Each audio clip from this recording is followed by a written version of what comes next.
This journey has taken me through thousands of kilometres of rivers and lakes, across some of the most remote wilderness I've ever experienced. Yeah, I bought a canoe without ever canoeing in my life. I bought a canoe, I put it in the Rocky Mountains. Now that it's been 216 days later, I look back at that person like that's a different person I'm looking at there, you know.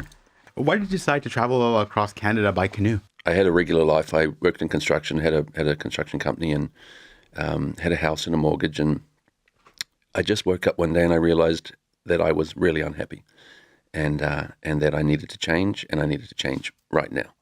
And so that's what I did. I changed my whole life, and I sold my house, I closed my business, and I went traveling. Basically, in 2016, I did the Community Santiago. I walked across Spain. I'm not sure if you've heard of that, but pilgrimage, and it was the best thing I ever did.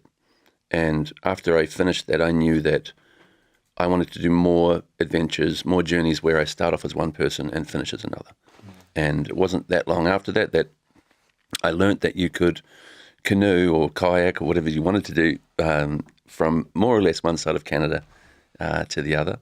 When I first started this trip, I thought it was going to be about the scenery, you know, the mountains, the lakes, the river, and then it completely blindsided me about how amazing Canadians are. Here's some food. Come and stay at my house. You know, stay for a week. Let me wash your clothes. You know, they all just wanted to be a part of it, and that was a beautiful thing that I learned. On my fourth day on the trip, I capsized in the Rocky Mountains, and my whole canoe just went down the river.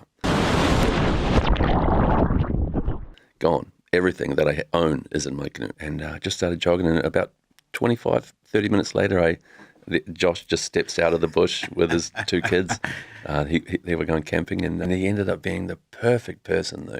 And him and his wife, Kylie, I ended up staying at their house for a week. You know, they just welcomed me like family. What was that moment like when your canoe came to a stop here in Montreal?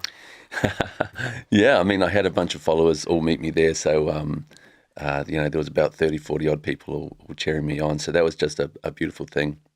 But I also think it's going to take me a little while to really process it.